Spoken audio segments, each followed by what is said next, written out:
On m'a dit, Seb, c'est bizarre, tu parles pas de ChatGPT. T'es le seul YouTuber qui fait du business online qui ne parle pas de la révolution de l'intelligence artificielle. Donc, que ce soit ChatGPT, que ce soit Midjourney, Dali, etc. Ok. Je vais t'expliquer pourquoi est-ce que je m'en bats les couilles de cette intelligence artificielle juste après l'intro.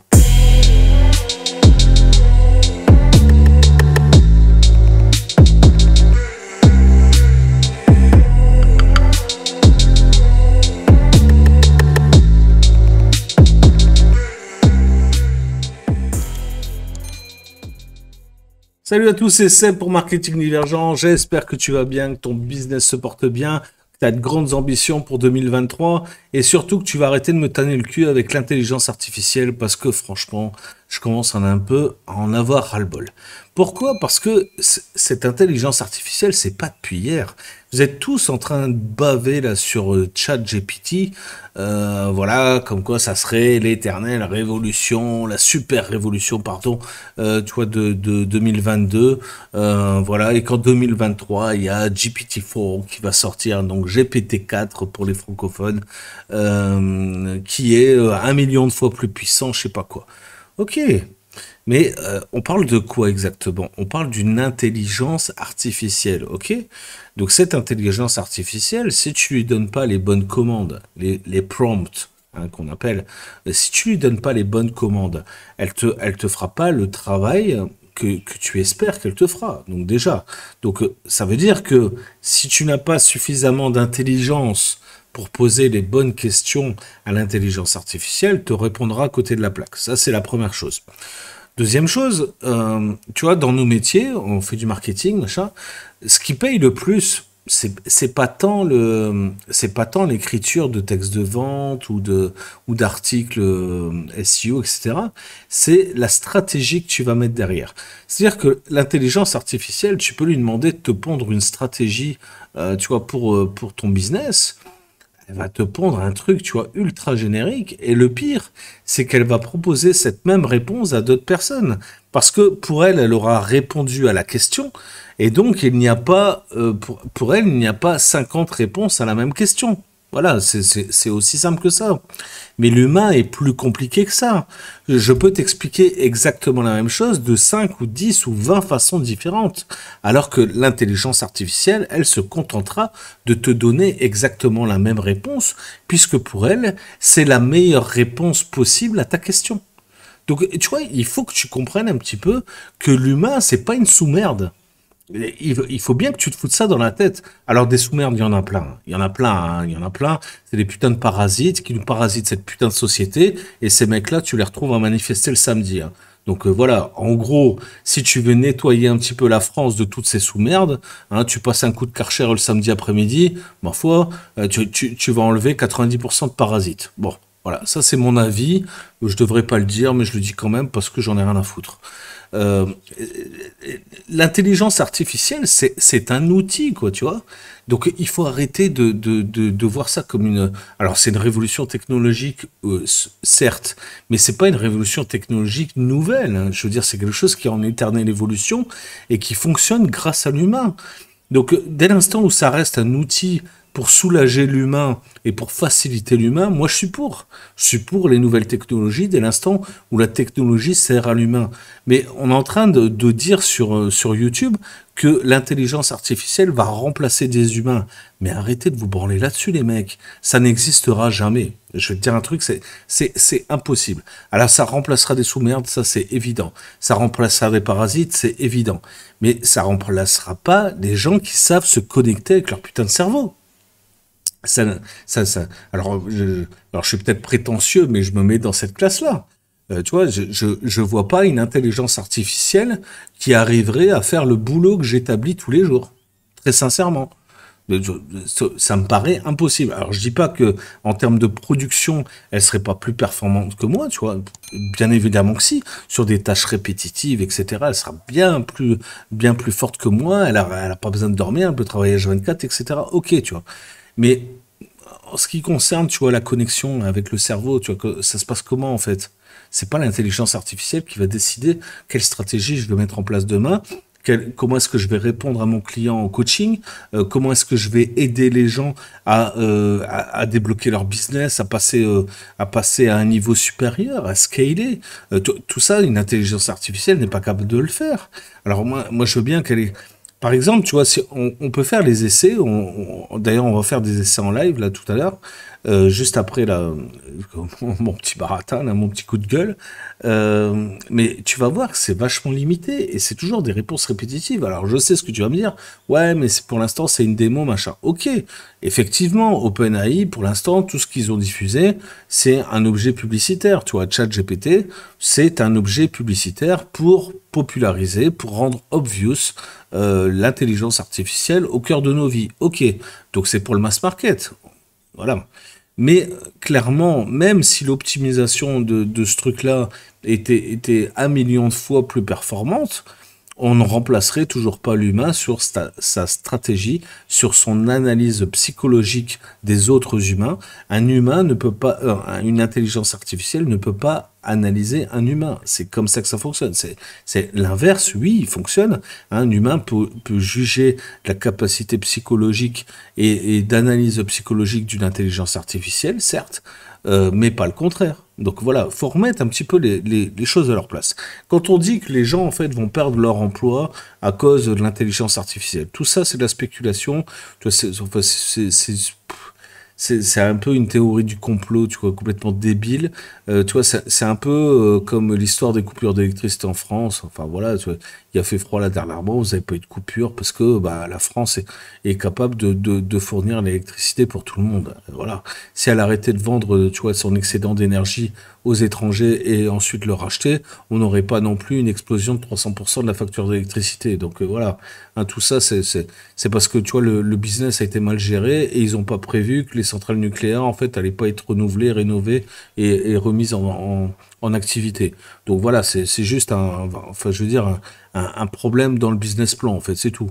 Mais je sais pas comment ils vont faire, mais enfin, ils vont trouver une solution.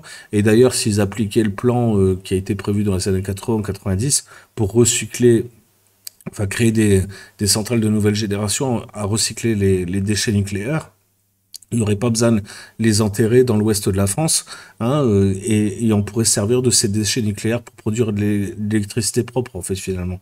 Donc, bref, je ne vais pas rentrer dans le débat du nucléaire, mais voilà, le nucléaire, c'est le truc le moins dégueulasse pour produire de l'énergie. Tout le monde le sait, et tout le monde gueule dessus. Enfin, ça, c'est l'hypocrisie à la française, ça. Bon, ils préfèrent peut-être, tu vois, autoriser, tu vois, les Américains à extraire du gaz de schiste et à niquer tous les écosystèmes. Voilà, c'est peut-être mieux, tu vois, je sais pas. Enfin bref. Et en plus de ça, ils nous poussent à passer à l'électrique, hein, la voiture électrique, d'ici 2030. Au début, c'était 2025, maintenant c'est 2030, et là, je crois qu'ils vont repousser à 2035. Quoi qu'il en soit, ils veulent pousser les gens à utiliser une énergie, mais pourquoi? Pour se garantir un marché. Et ils font exploser gentiment le prix de cette énergie, comme ça, ils te baisent encore un peu plus. Bon, bref. Tout ça, c'est une stratégie, c'est écrit, enfin voilà, tout ça, c'est rodé. Il y a des investisseurs derrière, il y a des mecs qui ont besoin de rentabilité. Donc, tu vois, tout ça, c'est un plan écrit pour te baiser. Mais revenons sur l'intelligence artificielle, c'est un peu le même délire. Mais c'est pas là pour te remplacer, il faut arrêter d'être con. Il faut se servir de cette intelligence artificielle pour t'aider dans ton business, pour te soulager des tâches répétitives éventuellement, tu vois, comment je vais dire ça, pour avoir une base. Moi, je trouve ça cool, hein, par exemple, ChatGPT, hein, tu vois, pourtant, c'est qu'un objet publicitaire. Je trouve ça assez cool, en fait, pour débloquer ce qu'on appelle le syndrome de la page blanche. Tu vois, t'es devant ton texte, ton éditeur WordPress, tu veux écrire un article, alors tu sais grosso modo par quel point tu veux passer, tu vois, t'as la structure dans ta tête, mais tu sais pas vraiment comment est-ce que tu vas t'y prendre, comment est-ce que tu vas démarrer le sujet, etc. ChatGPT, c'est pas mal. Tu vas lui donner un prompt, une requête, en disant écris-moi un article de autant de mots, en passant par tel et tel sujet, et en finissant comme ci, comme ça. Bon, eh ben, il va te donner en fait un pied à l'étrier, si tu veux. Tu vas pouvoir démarrer et éviter de procrastiner pendant 2 heures face à ta face blanche, face à ton éditeur de page blanche. Voilà, ça va te débloquer en fait finalement. Mais est-ce que il va l'écrire pour toi? Non. Il faut pas oublier non plus que ChatGPT, aujourd'hui, c'est cramé, parce que ils ont foutu une espèce de filigrane derrière à pixels invisibles à l'œil nu, que d'autres intelligences artificielles sont capables de reconnaître. Et pas que. Figure-toi qu'il y a des profs au lycée qui sont capables de reconnaître un texte écrit par ChatGPT ou pas. Des gamins, ils se sont fait gauler là au mois de décembre parce que bah, toute leur dissertation en fait c'était fait sur l'intelligence artificielle. Mais c'est facile de repérer ça parce que la structure de l'intelligence artificielle est toujours la même. C'est ce que je te disais en début de vidéo. Dès l'instant où l'intelligence artificielle a compris que la réponse était optimale, c'est-à-dire que c'était la meilleure réponse, ben, il va te donner toujours cette même réponse et toujours cette même structure de réponse. Ce sera toujours, tu vois, en plusieurs bullet points, tu vois, et avec une conclusion, hein, pour finir, en conclusion 2, etc. Ce sera toujours tourné de la même façon, parce que c'est le meilleur moyen d'être clair et, tu vois, de travailler comme ça sur des bullet points. Donc, tu vois, il y aura toujours cette même structure. Donc forcément, si tu recopies, tu colles cette foutue structure, ben, forcément, t'es cramé d'avance, quoi. Maintenant, si tu t'inspires de ça pour créer toi-même ton texte, etc., c'est un texte original, en reprenant cette structure qui est assez bien faite finalement, eh ben, ça peut être intéressant et tu vas pouvoir t'en servir dans ton business et performer avec ça. On voit ça tout de suite, voilà, sur mon PC. On va essayer de faire quelques démos ensemble. Je vais te montrer qu'il y a moyen quand même d'en tirer profit. Mais arrêtez de penser que ça va remplacer les boulots de un tel ou un tel. Ok, voyons ce qu'on peut faire maintenant avec OpenAI, donc ChatGPT. Tu vois, ici, j'ai tapé une requête, écrit un article sur la procrastination. Donc, tu vois, il m'a sorti un truc sur la procrastination, grosso modo, c'est une espèce de définition où, tu vois, il m'a fait 5 chapitres, 5 petits chapitres ici, voilà, où il me donne en gros la définition de la procrastination. Donc, tu vois, tu regardes dans n'importe quel dictionnaire, tu auras à peu près cette réponse-là. Ensuite, il t'explique, bah voilà, quelles sont les raisons pour lesquelles les gens procrastinent. Ok, peur de l'échec, machin, etc. Donc, tu vois, ici, tu vas trouver des mots-clés, en fait. Des mots-clés qui sont intéressants pour ton lexique, pour enrichir, justement, ton article SEO. Donc, ça, c'est intéressant. Donc, tu vois, ça, je parle des bons côtés, en fait, de ChatGPT. Mais si tu regardes un petit peu, tu vois, on regarde, il commence à peu près toujours de la même façon, tu vois. Et ça, c'est le côté machine. Machine learning, machine. Euh, et ce sera toujours à peu près la même chose, tu vois. Il existe de nombreuses raisons. Il est important de prendre conscience d'eux. Il est également recommandé de la procrastination. Tu vois, c'est toujours à peu près la même structure que tu vas retrouver. Et tu peux lui poser n'importe quelle question. Il va toujours utiliser cette foutue structure parce que pour lui, c'est la meilleure façon de répondre à un prompt de ce type. Écrire un article sur tel sujet, c'est la réponse voilà, la plus adaptée qui va te faire. Si maintenant tu vas lui demander, par exemple, un titre d'article avec le mot procrastination, il va te proposer, voilà, ce genre de choses. Comment surmonter la procrastination, les meilleures stratégies. Pourquoi est-ce qu'il te fait ça, en fait? Parce que les sujets les plus tendances en SEO sont les questions comment, pourquoi, que faire, etc. Donc, tu vois, c'est cette question-là, tu vois, qui revient toujours, tu vois. Ensuite, surmonter, on s'en fout, tu vois, c'est le verbe d'action. Mais derrière, on aura tout de suite le mot-clé, donc la requête cible, la procrastination, 2 points, éventuellement une précision sur comment je veux dire, le qualificatif de l'article, donc les meilleures stratégies, voilà. On pourrait réécrire tout ça de façon plus littéraire en disant les meilleures stratégies pour surmonter la procrastination. Mais si je mets ça, c'est beaucoup moins SEO friendly que cette façon-là de le faire. Donc ça, encore une fois, tu vois, c'est un bon point, tu vois, pour le SEO par exemple.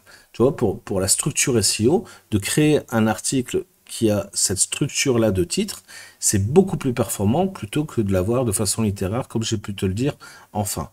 Maintenant, si je lui demande d'écrire un article, par exemple, quels sont les moyens pour arrêter de procrastiner? Là, il va me faire une démonstration en 5 ou 6 points. Tu vois, c'est ce que je te disais, il utilise des bullet points. Et ces bullet points, en fait, il va toujours te dire la même chose d'une façon plus ou moins différente. C'est-à-dire qu'il va spinner, en fait, cette réponse avec des adjectifs différents, avec des synonymes, etc. Mais il va toujours te donner la même réponse. Voilà. Alors, il peut te la donner de une, de trois, de cinq, de 10 façons, mais ce sera toujours du spinning, hein, de ça. On appelle ça spinning content. Donc, ça va être toujours du spinning de cette réponse-là. C'est toujours la même chose, tout le temps la même chose. Donc, si tu écris ça, le premier article que tu vas écrire, par exemple, il peut être, tu vois, orienté comme ça, etc. C'est pas si mauvais, tu vois. Ça manque de style, ça manque de tout ce que tu veux, ça manque d'humanité, hein, tout simplement. Mais voilà, ça peut passer. Pour un article de soutien, par exemple, d'un article Cornerstone, tu vois, ça peut être bien, tu vois. Je dis pas le contraire. Parce que tu as du lexique, tu as du mot-clé, il suffit que tu ailles foutre un peu de maillage interne là-dedans, tu vas booster un petit peu ton SEO, ton Cornerstone, tu vois, c'est pas mal, tu vois. Mais au final, tu peux pas servir ça aux gens, quoi, tu vois. Enfin, je sais pas, tu vois, y a pas d'humanité là-dedans. Moi, quand je lis des articles blog, et j'ai l'impression que ça a été écrit soit par un gamin de 5 ans, soit par, tu vois, un robot, je ne lis pas. Ça m'intéresse pas, tu vois, je passe au suivant, tu vois. Et crois-moi, les sélections, par exemple, pour passer sur Google Actualité ou Flipboard ou autre chose, sont bien plus drastiques que ça. C'est-à-dire qu'avec ce genre d'article, tu n'iras pas bien loin. Et Google n'est pas non plus la moitié d'un abruti. Il faut arrêter de prendre Google pour un abruti. Google, ça fait 15 ans qu'il travaille sur l'intelligence artificielle, si c'est pas 20. Hein. Donc, au bout d'un moment, arrête de prendre Google pour un con. Ça va te retomber dessus, c'est sûr. Donc, tous les mecs qui se disent, plus besoin de rédacteur SEO, j'ai ChatGPT, c'est bon. Bah, vous allez droit dans le mur, les mecs. Vous allez planter votre référence.seo, ça va être de la merde, vous allez écrire de la merde et donner de la merde à bouffer à Google, c'est se tirer une balle dans le pied. Voilà. Si t'as pas compris ça, c'est que t'as rien à foutre dans le business. Moi, je te le dis. Continuons. On va essayer de rester quand même positif. Hein. Quelles sont les causes de la procrastination, tu vois? Voilà, ça peut être intéressant parce que tu peux en faire, par exemple, des titres H2 ou H3, tu vois, dans ton article. Tu vois, ça peut être intéressant, tu vois, ça peut être pas mal. Donc voilà, c'est des trucs peut-être auxquels tu n'aurais pas pensé. Mais entre la surcharge de travail, la peur de l'échec, l'absence de direction, le perfectionnisme excessif, je pense qu'on n'a pas fait le tour de la question de la procrastination. Ça va plus loin que ça. C'est un problème psychologique et d'éducation. Et ça, jamais une intelligence artificielle va te parler de ça. Parce que ça, c'est bad mood. C'est bad mood. Jamais une intelligence artificielle va te dire, toi, l'humain, tu as été mal élevé, tu as été mal éduqué, tu n'as pas de culture. Jamais il te dira ça. Donc clairement, euh, si je lui demande maintenant les causes psychologiques de la procrastination, il va certainement pas me sortir une vérité. Il va me sortir un truc tronqué qui ne ressemble pas à grand-chose et qui ressemble plutôt à ce genre de structure-là. Donc voilà, j'espère que je me suis bien fait comprendre. Le chat GPT, ça peut être bien pour t'aider à surmonter le syndrome de la page blanche, hein, tu vois, t'es bloqué, t'as besoin de quelque chose pour te débloquer, bah ça peut être intéressant.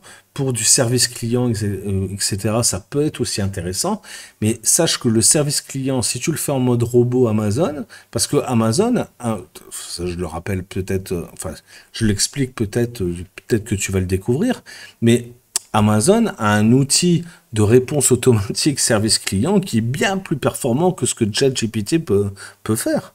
Parce qu'en plus de ça, il se base sur des réponses qui ont déjà été faites, tu vois, si tu veux.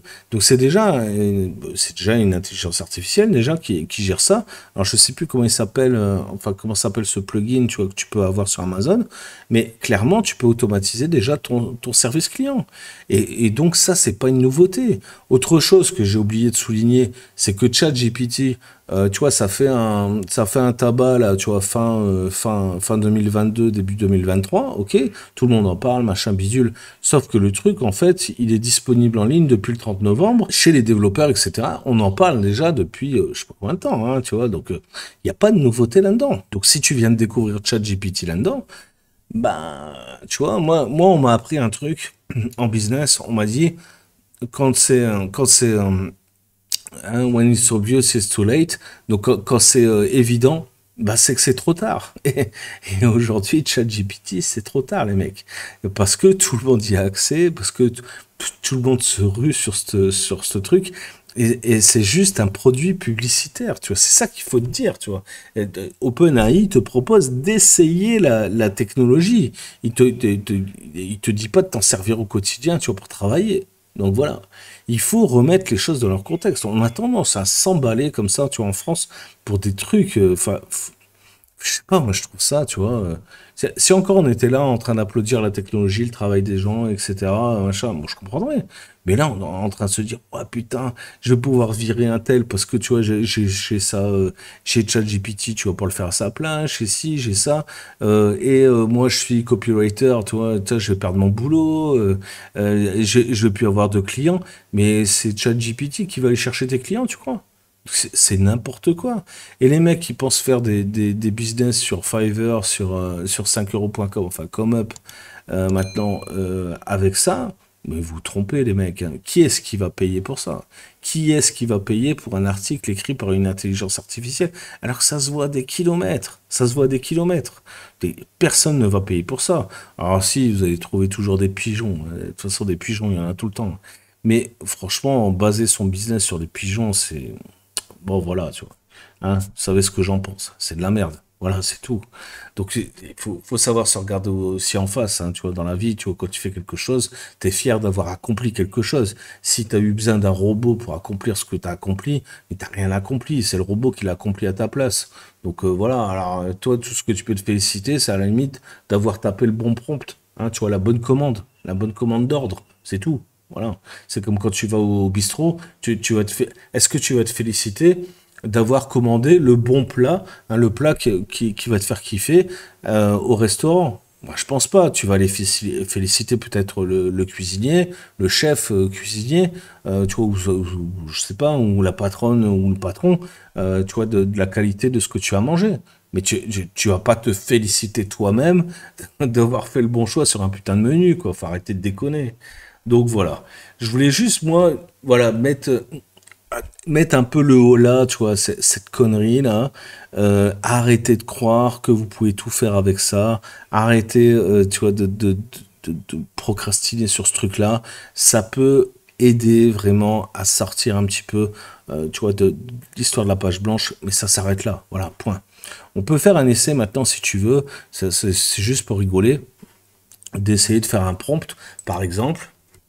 Je vais lui demander d'écrire un script pour cette vidéo, tu vois, d'écrire un script pour une vidéo YouTube.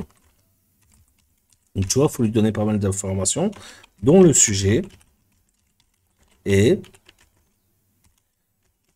ChatGPT est-il dangereux pour l'avenir des freelancers? Voilà, tout court. La vie des freelancers. OK? Qu'est-ce qu'il va nous répondre? Alors là, bizarrement, il me répond que le modèle que j'ai choisi n'est pas compatible avec le moteur de recherche et donc je devrais contacter le service client, le Help Center, donc le service d'aide de OpenAI pour plus de questions. OK? Enfin, ça te paraît pas chelou là? Juste parce que j'ai parlé de ChatGPT, hein.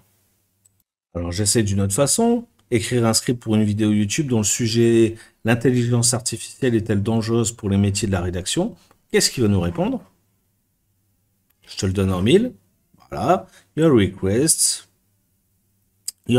model is not compatible with this engine. Voilà. Enfin, je sais pas, ça te parle ou ça te parle pas là? Allez, on va continuer à foutre le bordel un petit peu. Je vais lui demander de m'écrire un script de vidéo avec le sujet Google détient la meilleure technologie. Alors, ce qu'il va me répondre. Alors, je viens d'obtenir une réponse quand même, où il me conseille en fait de faire une vidéo en voix off, c'est-à-dire qu'on ne me voit pas à l'écran et je ne balance simplement des diaporamas photos ou des petits extraits de vidéo, etc. Donc imagine un petit peu le niveau de qualité de ce genre de vidéo, hein, on est bien d'accord, on est à ras des pâquerettes, hein, ok? Donc il me dit en voix off que je dois dire, donc depuis ses débuts, Google a été un leader en matière de technologie. Cette entreprise a su développer des outils de recherche en ligne devenus incontournables tels que Google Search, Google Maps et Google Translate. Super. Images. Donc je dois mettre des images des utilisateurs effectuant des recherches en ligne, utilisant Google Maps pour se déplacer, etc. Donc tu vois, je dois mettre ces images-là et en voix off, je dois raconter ce que j'ai dit juste avant. Ok? Je fais la même chose, je continue donc cette vidéo où je dis, mais ce n'est pas tout. Google a également mis au point d'autres technologies de pointe, notamment dans les domaines de la reconnaissance vocale, de la vision par ordinateur et de l'intelligence artificielle. Et là, pareil, j'illustre ça avec des images de gens qui utilisent la reconnaissance vocale, etc. Est-ce que tu vois toujours le niveau de cette putain de vidéo, hein?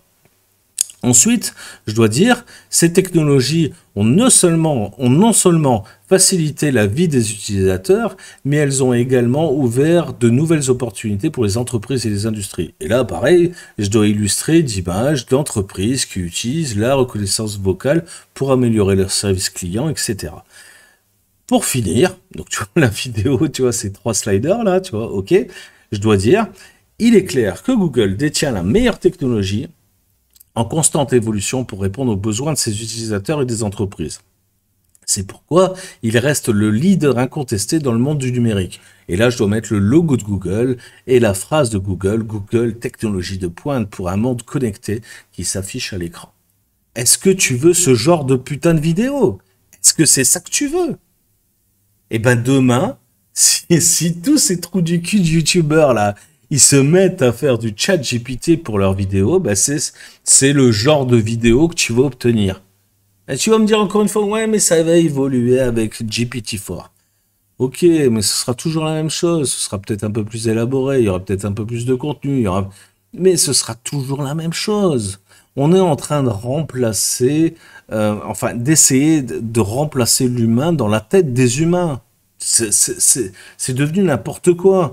Déjà que moi je me bats toute l'année pour dire que les Français sont des putains de feignants, qui veulent pas se sortir les doigts du cul et qui se plaignent de leurs conditions mais ils font rien pour la changer. Mais derrière, tu vois, t'as ce genre de produit qui te dit non mais ne fais rien, fais juste ça comme ça et ça ira très bien.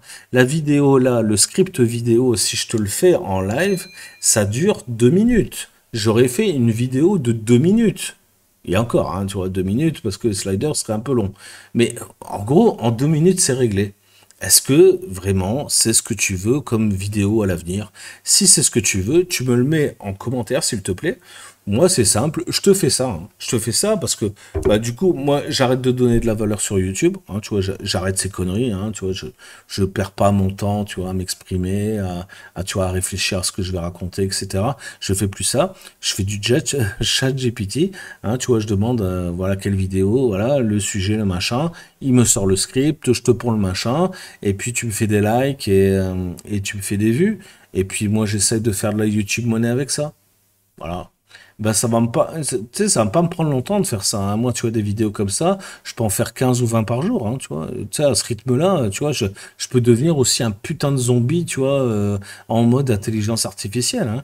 Et encore, hein, je vais te dire, tu peux même synthétiser, hein, donc ça, c'est la prochaine évolution que tu vas bientôt découvrir.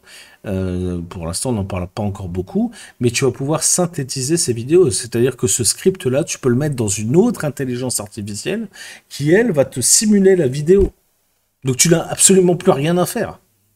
Est-ce que c'est le monde de demain que tu souhaites voir?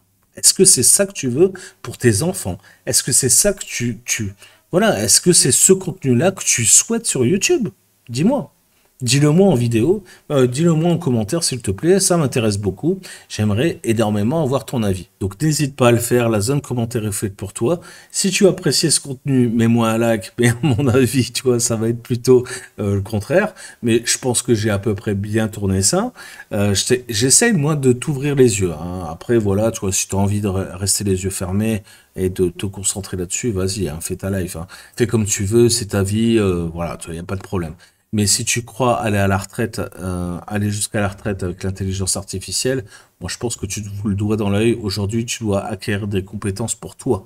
Hein, tu dois pas acquérir des compétences en intelligence artificielle. À moins que tu souhaites développer toi-même aussi une intelligence artificielle. Et dans ce cas-là, je t'encourage à le faire. Mais si tu n'es pas développeur en robotique ou en AI ou en IA, tu vois, tu dois pas profiter du mauvais côté de ces trucs-là, tu vois, tu dois te servir du bon côté seulement. Et si tu veux t'intéresser au graphisme, ce qui est exactement la même chose, je ferai peut-être une autre vidéo là-dessus, tu peux utiliser Midjourney. Midjourney, ça marche sur Discord, tu peux faire des visuels qui sont pas mal, mais franchement, si tu es graphiste et artiste, tu vas trouver ça dégueulasse. Tu vas trouver ça dégueulasse parce qu'il y a plein de défauts. Tu verras, il y a vraiment pas mal de choses. Mais encore une fois, devant une page blanche, ça peut servir. Ça peut servir si tu fais du graphisme. Moi, je m'en sers un petit peu. Tu vois, quand je manque un peu d'idées, je vais sur Midjourney, je fais un prompt de l'idée qui me vient par la tête et je vois ce que ça donne. Et à partir de là, je crée mon propre design. Voilà. Je n'utilise pas ça pour vendre ça à mes clients. Si je refilais ça à mes clients, et j'aurais plus de clients, je te le dis. Donc voilà, réfléchis bien à ça. Si tu as apprécié ce contenu, un like, la cloche abonnée, il n'y a toujours pas d'impôt dessus. Et puis on se voit bientôt pour une prochaine vidéo. Ciao, bye, c'est Seb. Ciao.